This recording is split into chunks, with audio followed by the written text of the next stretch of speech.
Hello everyone, मैं हूं आपकी होस्ट साबरीन कौसर। और आज हमारे पेज सर्द उर्दू पर हम आपके लिए हर हफ्ते लेकर आते हैं कोई ना कोई आर्टिस्ट। पिछली दफ़ा हम लेकर आए थे एक शायर को जिनका नाम अली साजिद है। उन्हें हमने देखा था कि किस तरह शायरी करते हैं, उनकी क्या क्या शायरी थी। और इस हफ्ते हमारे साथ होंगे एक एक्टर जिनका नाम है राज विठलपुरा। और अब हम उनके साथ लाइव जाने वाले हैं। मैं उनको जोड़ने की कोशिश करती हूँ। Thank you so much for coming. Thank you so much कि आपने हमारा इनविटेशन कबूल किया। And a very very welcome to our page Sard Urdu. Thank you. और सबसे पहले तो मैं आपसे आपके बारे में जानना चाहूंगी कि आप अपने बारे में कुछ कहें। जी, मैं भारतीय हूँ, पहली बात। जी और शुरू से मुझे अभिनय का शौक था और जी। मैंने थिएटर से शुरू किया अपना जीवन और धीरे धीरे आगे बढ़ता गया। दूरदर्शन अहमदाबाद में भी मैंने काम किया है, सीरियल्स में एज एंकर था मैं। फिर बाद में जी। चांस मिला इसराइल जाने के लिए, तो इसराइल ओहो। पहुंचा और वहाँ भी वहाँ के प्रोडक्शन में, शॉर्ट फिल्म्स में, टीवी कमर्शियल्स में, फीचर फिल्म्स में, वहाँ भी मैंने काम किया, टीवी सीरीज में। और अभी मेरा वीज़ा ख़त्म हो गया तो वापस आ गया और यहाँ भी अच्छा जी। काफिला आगे बढ़ रहा है। अच्छा, तो सर हम जानेंगे कि आपकी जो जर्नी रही पूरी इंडिया से इजराइल जाने की, ये कैसा था पूरा सफर। आप एक जरा मुझे तफसील से बताएंगे इस बारे में। अ, इंडिया से इसराइल जाने का जो सफ़र था वो जैसे कह सकते हैं कि एक अचानक डिसीजन ले लिया और मैं वहाँ पहुँच गया। और अच्छा, क्योंकि अचानक ऐसा। अचानक है इसीलिए कि उस टाइम पे जो मेरी इनकम थी वो स्टेबल इनकम नहीं थी। मैं थिएटर भी करता था, टीवी सीरीज भी करता था। टीवी 9 की सीरीज दो तीन चल रही थी, दूरदर्शन की दो हाँ सीरीज बिल्कुल। थी और फिल्मों का भी जी काम मिलता था, लेकिन जो इनकम होनी चाहिए थी वो इनकम नहीं हो पा रही थी, जिसकी वजह से मेरी फैमिली को भी फाइनेंशियली बहुत दिक्कत दिक्कत हो रही थी। तो फिर सोचा कि क्यों ना जी विदेश जाया जाए, ताकि एक हर महीने जी। एक जी फिक्स इनकम मुझे मिल पाए। और मैं जब जा रहा था जी तभी मैंने सोचा था कि जब मैं जाऊंगा विदेश और जो इनकम होगी जी तो थोड़ी बहुत मैं खुद के लिए बचाऊंगा, ताकि मैं वापस आऊं तो फिर आराम से स्ट्रगल कर सकूं। जी। Very good. तो अब 2018 में जब आपकी मूवी आई द केयर गिवर के नाम से, हम्म। तो तब आपको कैसा लग रहा था, क्या फीलिंग थी और किस मौजुआत पर ये बेस्ड थी, ये सब हमारे दर्शकों को बताएं। जी, फिल्म मुझे ऐसे कहते हैं ना कि शायद मेरा नसीब होगा कि वो फिल्म मुझे मिली। फिल्म के जी डायरेक्टर हर जगह पे वो फिल्म के कैरेक्टर के लिए एक इंडियन आदमी की तलाश में थे कि वो तकरीबन 55 और 60 की एज का होना चाहिए। बहुत रिक्वायरमेंट थी। दिखने में बहुत ही मैच्योर लगना चाहिए। और मैं वहाँ इसराइल में केयर गिवरों के लिए फेसबुक पे ग्रुप चलाता था, Indian care giver in Israel. तो वो डायरेक्टर ने मुझे रिक्वेस्ट भेजा, मैंने उनको जी अप्रूवल किया, उनकी पोस्ट को अप्रूवल किया। फिर बाद में उन्होंने मुझे मैसेज किया कि आप एडमिन हो ग्रुप के, आप बहुत से लोगों को जानते होंगे, इंडियंस को, तो मुझे पर्टिकुलर ऐसे कैरेक्टर की जरूरत है, आप मुझे हेल्प करेंगे ढूंढने के लिए। तो मैंने उनको अच्छा। कहा कि हालांकि मैं जैसे जानता हूँ यहाँ इसराइल में बहुत से इंडियन को जानता हूँ, लेकिन पर्टिकुलर एक्टर हो और वो भी जो आपकी रिक्वायरमेंट है, 55 एज होनी चाहिए, मैच्योर दिखना चाहिए और सबसे बड़ी बात कि वो एक्टर होना चाहिए। मैं कोशिश अच्छा करता हूँ, आपकी पोस्ट में ग्रुप में डालता हूँ, शायद आपको कोई मिल जाए। 2-3 वीक उन्होंने इंतजार किया। उन्होंने भी वहाँ के जो इंडियन ज्विश है, जो ज्विश है लेकिन जी इंडियन है, उनकी जी। कम्युनिटी में भी उन्होंने तलाशा लेकिन कोई मिला नहीं। तो फिर बाद में मुझसे फिर से बात हुई कि आपको मिला। मैंने बोला मुझे नहीं मिला, लेकिन मैं एक सजेशन आपको देता हूँ, मैं भी एक्टर हूँ, आपने अगर मेरी प्रोफाइल देखी होगी अरे वाह। तो बोला कि हाँ, वो तो आइडिया मुझे था कि मैंने देखा है आपकी प्रोफाइल, लेकिन आप जितने दिखने चाहिए मैच्योर, वो दिखते नहीं हो आप। मैंने बोला तो एक मैडम काम तो कीजिए, मुझे ऑडिशन के लिए बुलाइए, मैं मुझे ग्रो करता हूँ अपनी, देखते हैं 2-3 वीक के बाद। तो उन्होंने बोला ओके, 2-3 वीक के बाद अगर आपकी मुझे ग्रो होती है अच्छे से तो बुलाती हूँ और ऑडिशन लेते हैं। फिर उन्होंने एक सीन भेजा मुझे, सीन को मैंने डायलॉग्स याद कर लिए, अपने दिमाग से सोच लिया कैसे परफॉर्म करना है। फिर ऑडिशन के लिए गया, उन्होंने सीन शूट किया, डायलॉग भी मेरा परफेक्ट था, वो बोलने जो याद करके गया था, मैं पूरा प्रिपेयर करके गया था। फिर शाम को उनका फोन।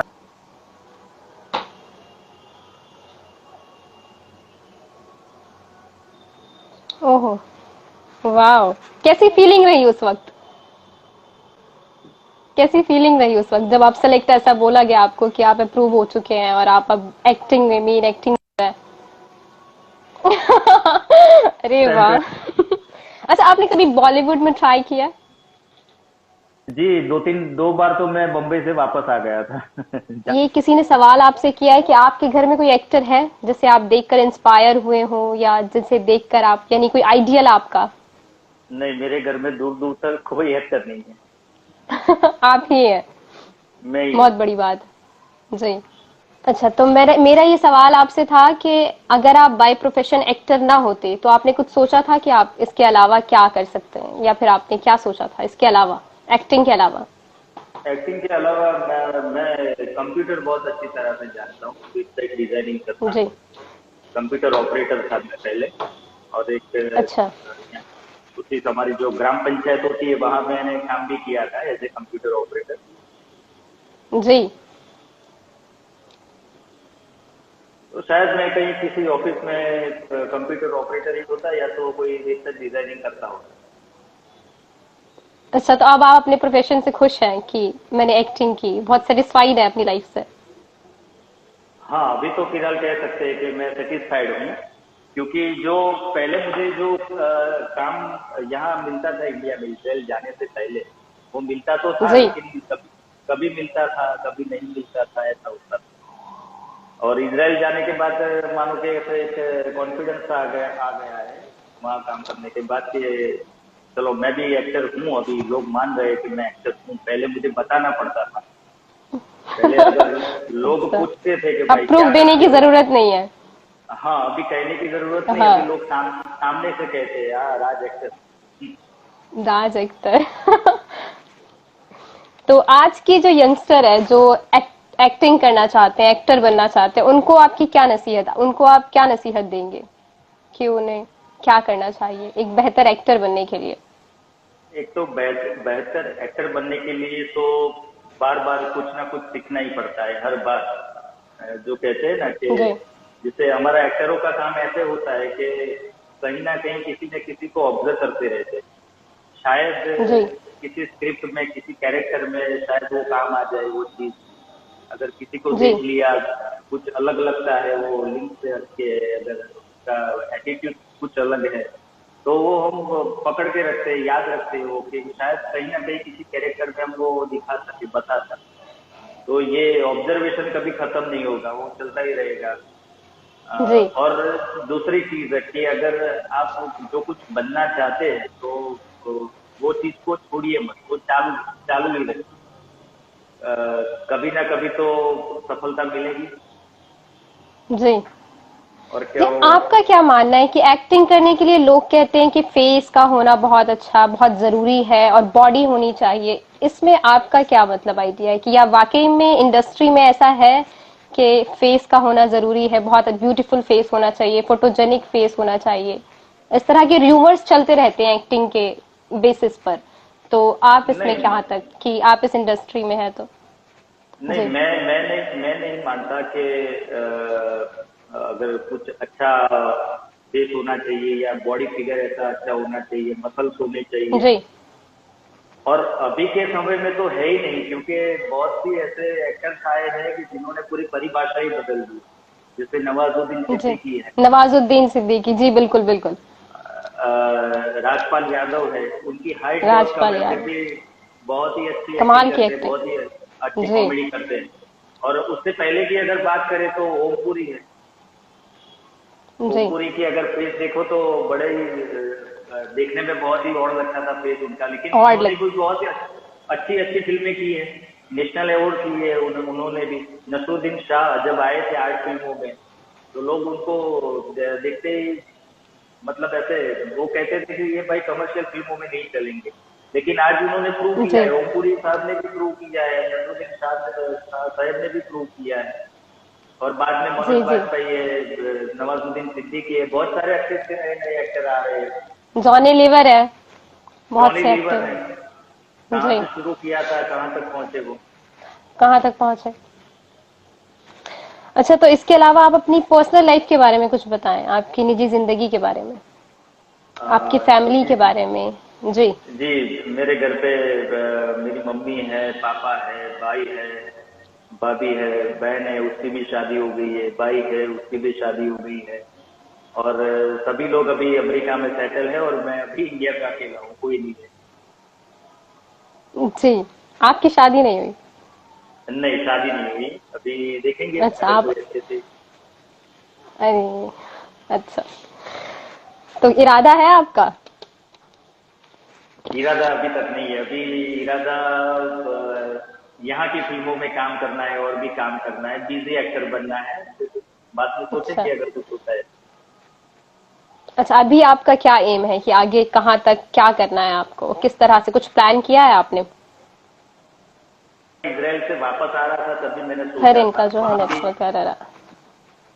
वहां एक जो सेकेंड। काम, जी वहां कहिए कहिए। वहां वहां जब मैं काम कर रहा था लास्ट ईयर 2000, अभी 1 साल पहले की बात है, मानो कह सकते कि कोरोना के पहले की बात है। कोरोना, सोचा कि मैं अभी इंडिया वापस जा रहा हूँ, क्योंकि वीजा का भी इश्यू था, वीजा भी रिन्यू हो नहीं सकता था, और उस टाइम पे कोरोना आ गया। और जी कोरोना के टाइम में सबसे ज्यादा कोरोना के टाइम में ही मुझे काम मिला है, कमर्शियल और शॉर्ट फिल्मों का, टीवी सीरीज का। जी फिर बाद में मैंने सोचा कि अगर ये कोरोना का काल खत्म होता है तो मैं जल्द से जल्द इंडिया वापस जाऊं और वहाँ अच्छे से स्ट्रगल करूं, गुजरात जी से मुंबई शिफ्ट हो जाऊं, और मुंबई में रह के वहां रह के काम करूं मैं, ताकि जी गुजरात में ऐसे इतना ही काम है नहीं, तो मुंबई जाके और भी ज्यादा काम मिल सकता है। जी। ऐसा कोई एक्सपीरियंस हमारे साथ शेयर करें कि जिससे आपने बहुत कुछ सीखा हो,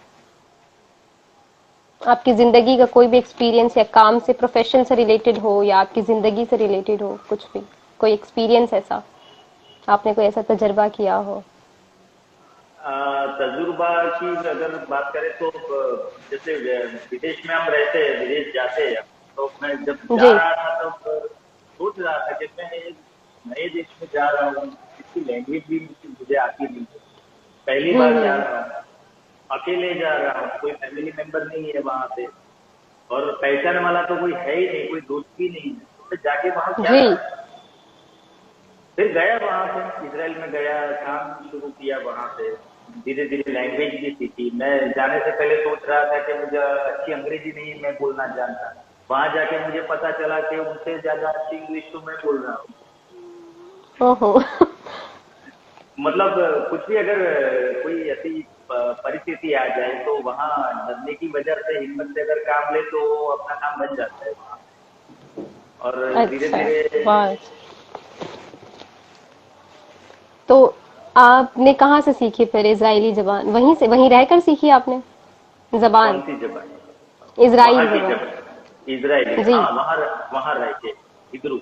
वहां रह के सीखी।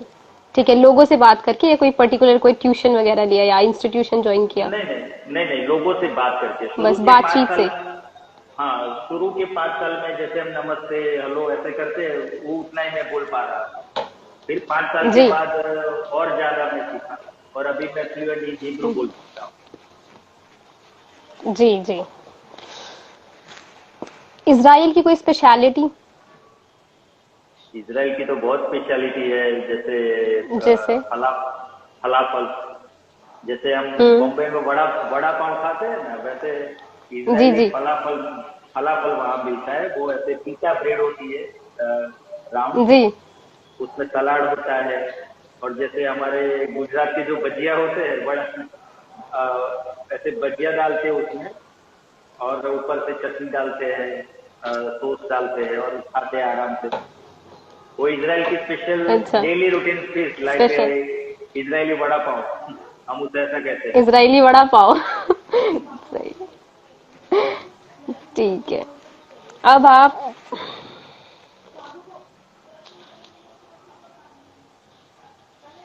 आपको वहां ऐसा कभी लगा कि ये इंडिया से बहुत डिफरेंट माहौल है, बहुत डिफरेंट एनवायरनमेंट आपको मिल रहा है इजराइल में? कैसा फील हो रहा था जब फिर आप तो इजराइल देखो, पहुंचे? जो भी बंदा पहली बार जाएगा फॉरेन में भी, जी उसके लिए तो सब कुछ जगह ही नहीं है, बिल्डिंग भी नहीं जी है, और जो भी आदमी देखते हैं आजू बाजू में, तो अपने कलर वाले तो कोई दिखने वाला है नहीं, सभी लोग फॉरेनर हैं। तो ऐसा ही लगता है कि कुछ नई जगह नए माहौल में आ गए हैं, कोई पहचानता भी नहीं है, ऐसा लग रहा था। जैसे जिसको भी देखो तो सभी एक ही शक्ल वाले दिखते थे। जैसे कोई चाइना में चला जी जाए और जैसे कोई चाइना में चला जाए और उसको कोई पुलिस वाला पकड़ के ले जाए और बोले कि भाई ये साइकिल चोर की पोर्ट्रेट बनानी है, तो कैसे बनाएंगे हम? सभी की शक्ल एक जैसी लगेगी हमको। हाँ बिल्कुल। तो जैसे विदेश में सभी की शक्ल मुझे एक जैसी ही लगती थी, अभी ऐसा ही लगता था कि भाई इसको तो अभी अभी मैंने देखा, ये फिर से कहाँ से वापस आ गया। लेकिन फिर धीरे धीरे रहने के बाद पता चला, जैसे मुझे वहां रह के फिलीपीन की लड़कियां और नेपाल की लड़कियों में कोई डिफरेंस नहीं लगता था। कोई डिफरेंस? हाँ, वो तो कोई मुझे भी अभी तक डिफरेंस। डिफरेंस नहीं। फिर बाद में धीरे धीरे रहने के बाद, ऑब्जर्वेशन करने के बाद पता चला कि नेपाली लड़कियां जो होती है, यहाँ उनकी नाक में छेद होता है, और फिलीपीनी जो लड़की होती है उनकी नाक में छेद नहीं होता है। तो इट्स अ ये सिंपल बहुत थिंग, फनी था। क्योंकि जो फिलीपींस है वो एशियन ही है, एशियन कंट्री है फिलीपींस, एशियन है हाँ। लेकिन वो वेस्टर्न कंट्री से ज्यादा प्रभावित है। जैसे हमारे जी इंडिया नेपाल जैसे उनकी रहन सहन नहीं है। तो हम्म। फिर बाद में मैं इजीली आइडेंटिफाई कर पाता था लैंग्वेज की वजह से। अच्छा, मैं आपको अगर जुमला बोलूं, कोई सेंटेंस दूं, तो आप उसको इजराइल में ट्रांसलेट करके बताएंगे बड़े आसान से?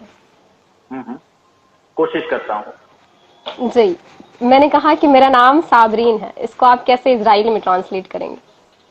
अगर लड़की होगी तो वो कहेगी कि कुरिमली शकोरा। जी, कुरिमली शकोरा। कुरीबली शकोरा। शखो को खोरा, शकोरा। शखोरा। हाँ, और अगर लड़का होगा तो वो कहेगा कुरिमली, कुरिमली शकोर। शखोर। अच्छा, बहुत अच्छा। और हम इसको कैसे कहेंगे कि हमारे पेज को फॉलो करें? पेज को फॉलो करे, ये जी वो ये कॉलेज मान दाक्षिण। जी बिल्कुल, इनकी बात सुन रहे हैं ना आप? तो हमारे पेज को फॉलो करें। हाँ। अब अच्छा, किसी ने आपसे एक क्वेश्चन पूछा है कि आपको कितनी जबानें आती हैं? कितनी जबान है? पहली तो मैं गुजराती बहुत अच्छे से बोलता हूँ, क्योंकि वो मेरी मदर टंग है गुजराती। कुछ बोलकर बताएं अच्छा गुजराती में। अच्छा, केम छो? मजामा ने? नमस्ते। मजामा। फिर फिल्मों से, हिंदी फिल्में देख देख के मुझे हिंदी भी आती है बोलनी। इंग्लिश जो हम जी स्कूल में पढ़े थे, स्कूल और कॉलेज में जो पढ़े थे, फिर बाद में और पॉलिश हुई विदेश जाके, तो इंग्लिश में अच्छे से जी बोलता हूँ। फिर इजराइल में रह के मुझे इजरायली जबान भी आती है, इजरायली भी आ गई। और वहाँ काम करते करते थोड़ी बहुत फिलीपीनी लैंग्वेज भी आती है, थोड़ी बहुत, इसमें फ्लुएंट नहीं बोल पाता, थोड़ी बहुत नेपाली भी जी, आती है, समझ सकता हूँ, ऐसे इसमें फ्लुएंट नहीं बोल पाता। तो मैं उम्मीद करती हूँ कि आपको आपका जवाब मिल गया होगा फरहाना शेख। तो अब हम आपके साथ एक गेम खेलने वाले हैं। गेम कुछ यूं है कि रैपिड फायर उस गेम का नाम है। हम उसमें आपको एक वर्ड देंगे, एक लफ्ज देंगे, उससे आपको कुछ भी दिमाग में आए उससे रिलेटेड आपको बोलना है, आपको सोचने का वक्त नहीं दिया जाएगा। ओके। तो पहला लफ्ज मैं आपको बोलूं, आप तैयार हैं? पहला लफ्ज है सोच। सोच। सोच बदलो दुनिया बदलो। जी, क्या बात है। बहुत अच्छा, बहुत अच्छा। तो हमारा दूसरा वर्ड है वतन। वतन को भूलो मत कभी। वाह वाह, बहुत अच्छा। तीसरा हमारा लफ्ज है आजादी। आजादी हमारा जन्मसिद्ध अधिकार है, कभी गुलाम मत रहो। बहुत अच्छा। और चौथा लफ्ज है बड़ा दिलचस्प है कि मोहब्बत। मोहब्बत करनी चाहिए कोई भी उम्र में, उसकी कोई उम्र नहीं होती। उसकी कोई उम्र नहीं होती। बहुत अच्छा जवाब था। तो आखिरी लफ्ज है आपका कलम। जी, कलम कलम कलम। कलम, पेन। जी, तल तलवार से बड़ी कलम होती है। तलवार से कलम होती, क्या बात है, बहुत बढ़िया, बहुत अच्छे। तो अब हम एक आखिरी सवाल आपसे करेंगे कि आप हमारे पेज के बारे में कुछ बोलें, सर्द उर्दू के बारे में। आपके पेज के बारे में, आपने जो जी, सबरीन जी, आपने जो पेज शुरू किया है इंस्टाग्राम से, शुरू किया है जी। सर्द उर्दू, उसका पेज का नाम जी, है। सर्द उर्दू, हाँ जी। हाँ, तो इसका इसकी वजह से लोगों को जो उर्दू जबान है बहुत कम लोग बोलते हैं। हालांकि फिल्मों में कभी जी, कभी आती है, ऐसी फिल्में आती है कि कुछ कैरेक्टर ऐसे उर्दू में बात कर रहे हैं, लेकिन जो पहले बहुत साल पहले जो फिल्में आती थी और अभी की जो फिल्में आती है उनमें उर्दू का उपयोग बड़ा ही कम होता है। कभी कभी शायद अगर हम्म, कोई चैनल पे दिख जाए, या डीडी उर्दू एक चैनल है, जी, डीडी उर्दू में भी उर्दू हम देख पा रहे हैं, सीख रहे हैं, अगर मतलब जी, सुन रहे हैं। तो आपके पेज के माध्यम से कई ऐसे लोग हैं जो अच्छी सी उर्दू शायद वो जो सीखना चाहे वो सीख सकते हैं उर्दू में।